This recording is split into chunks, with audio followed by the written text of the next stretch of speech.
How to do it. Let me show you how to do it.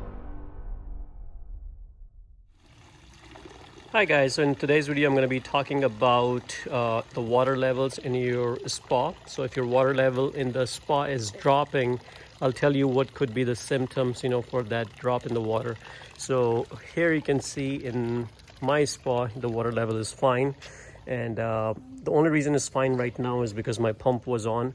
So what's happening is, when I turn the pump off, or when the pump automatically goes off, overnight, the water spa level starts to drop, and it comes down to, like, right over there. Sometimes it does go down, but most likely it's like around there, and all that water end up coming in my pool, and you may be having the same issue, and today I'm going to be telling you exactly why it happens and how you can fix it without spending a lot of money. So let's get to the work. Now the first thing you need to do is, of course, go where your pool equipment is. So let's go over there.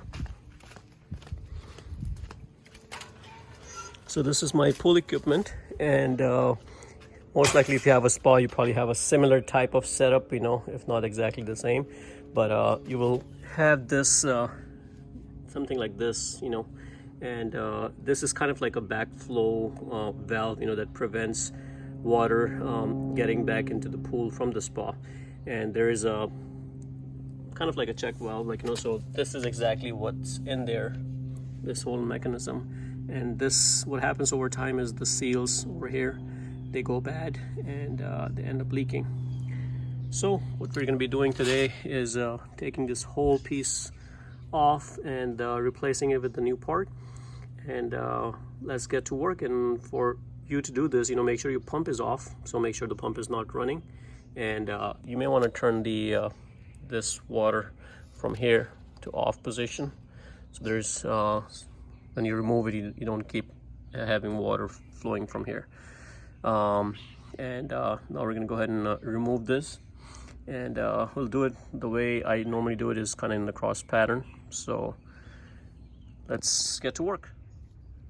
Okay, so let's start removing the screws.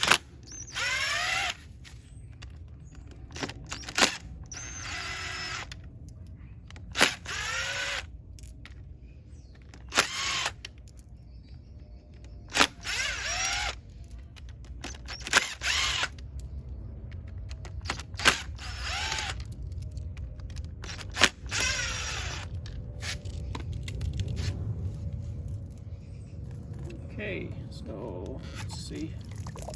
We have some water coming out, which is fine. And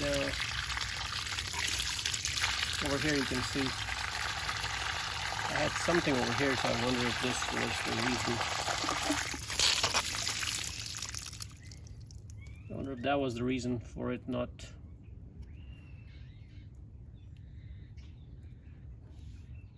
Yeah, because I think since I have that little piece in there, the flapper was not fully closing, and that might be the reason for it to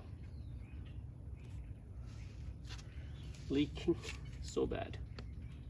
So I removed that piece in there, and I'm hoping that would fix the issue, because the water is coming from underneath, and it kind of goes in over here. And since I have this closed right now, there's no water going in. There's a valve over here that I have closed. So what I really wanted to do was add some silicone on there, but there's a lot of water that's gushing out. So let's see, how can we stop that? Drain. Budgets are off.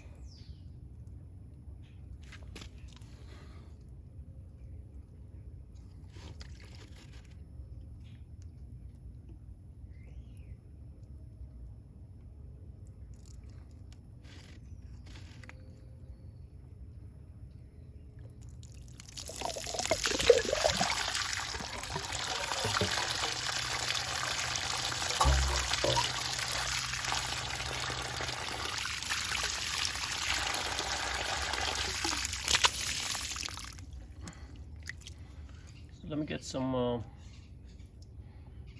O-ring lubricant. So what I want to do is I'm not going to replace it, because what I would normally do is just take that out and put this in and just button it up, you know.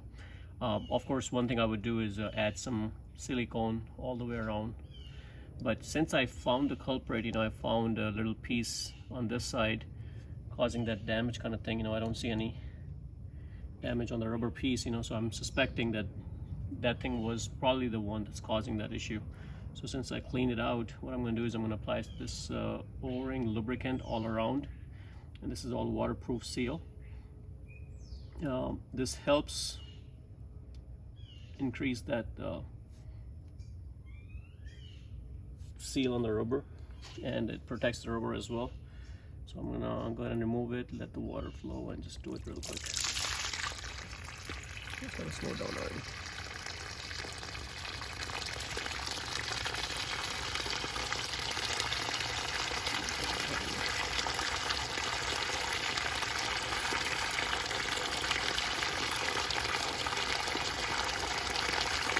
I'm just applying silicone all around.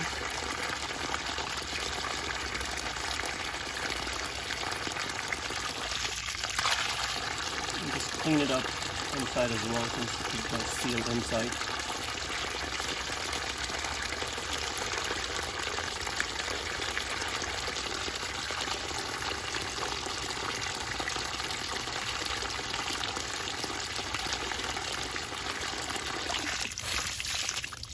Okay, all that is done, and I'm gonna go ahead and button it up and monitor this for a day and see if it still leaks. And if it does, I can always come back and put that new seal on. But since I found something between the seal, I'm suspecting that thing is the one causing that issue. Now, you don't want to be using a power tool when putting this on, because you can damage the threads in there. Definitely do not use a power tool. Just hand tight this, and first you may want to cross thread, you know, not cross thread, but kind of like cross pattern. Put the bolts in, screws in, and don't tie them until the whole thing is done. I think I tied these by mistake, so I'm going to go ahead and loose this up a little bit, because you want it to be seated properly all the way around.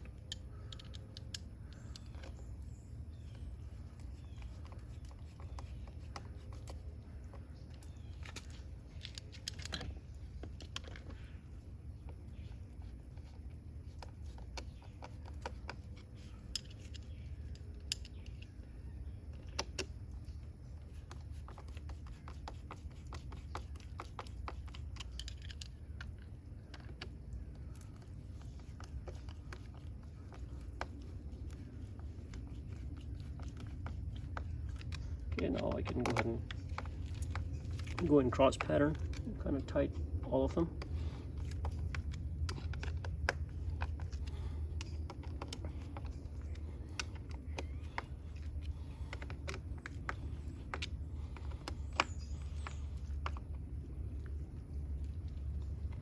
There you go.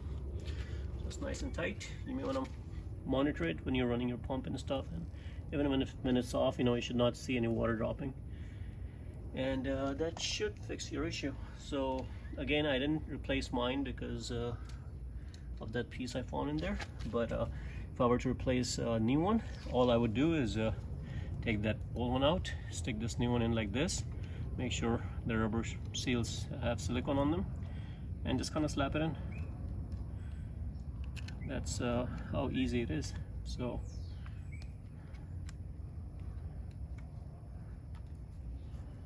that's pretty much it, guys, you know. So let's monitor it and we'll see how this thing works.